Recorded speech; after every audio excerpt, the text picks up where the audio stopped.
Belajar menikmati proses tanpa protes. Tetaplah jadi manusia versi terbaikmu setiap hari. Badan boleh lelah, mata boleh basah, tapi hati jangan menyerah.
Good morning guys, so medyo late tayo nagising sa dapat nating oras na gumising, pero quick run tayo for 25 minutes, full cardio.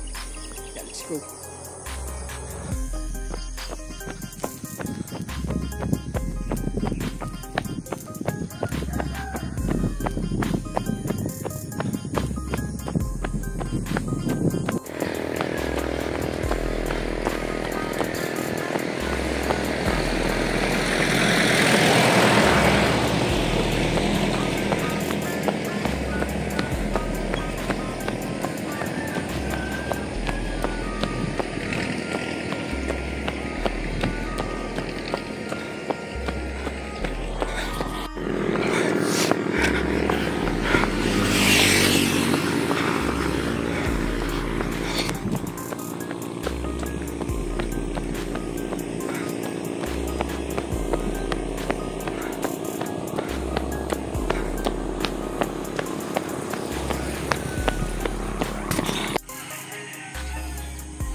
Dito na ako sa bahay, malapit na.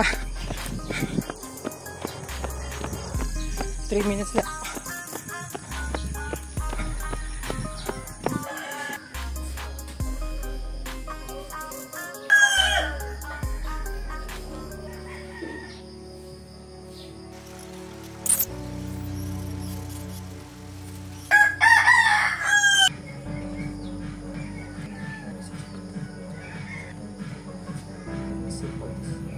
Influence over.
Ito ay papaubos pa natin itong mga paninda natin. Peanut butter.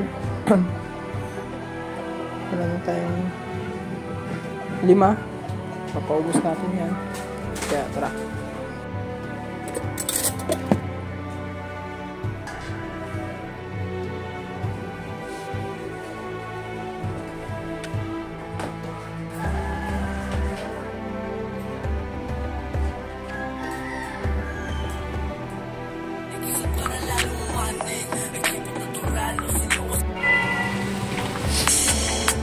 Let your music taste.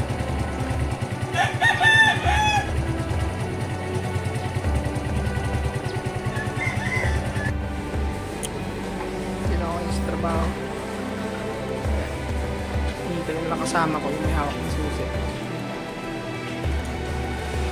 Ayoko kasi para sa akin hindi naman po kasi importante yung physical appearance. Mawawala din naman yung ganda, yung guwapo, di ba? Kaya para sa akin, ang pinaka-importante na hanapin mo sa isang tao ay yung ugali at yung pagkakaroon ng responsibilidad sa buhay, yung kung paano siya makisama sa'yo. So, hello guys. Magandang gabi. 9 PM na ako nakarating ng bahay.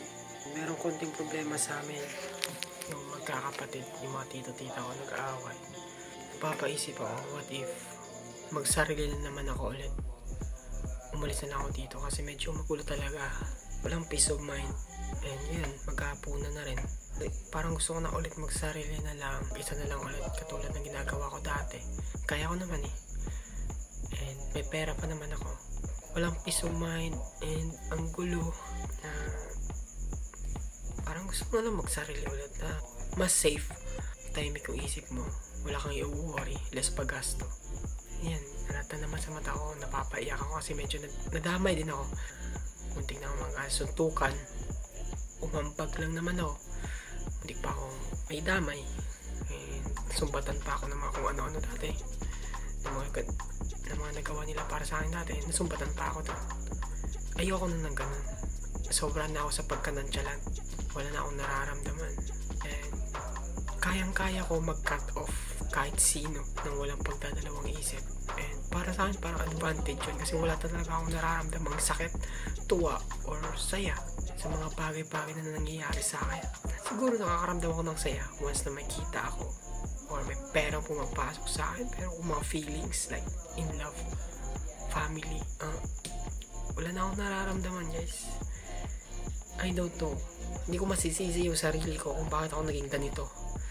Sa dami ba naman na naranasan ko sa loob ng 2 years na pamumuhay ko bilang isang empleyado, minimum wage, and average guy only. Wala na akong nararamdaman.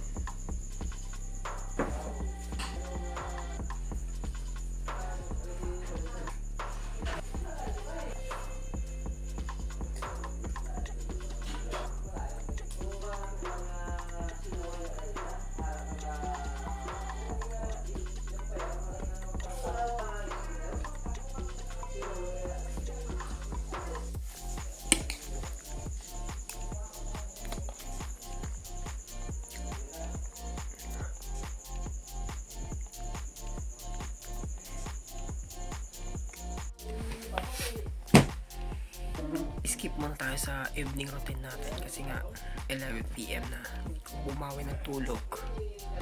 And pagod na ako and medyo na tinamaan tayo sa katawan nung pag-aapag natin ng away.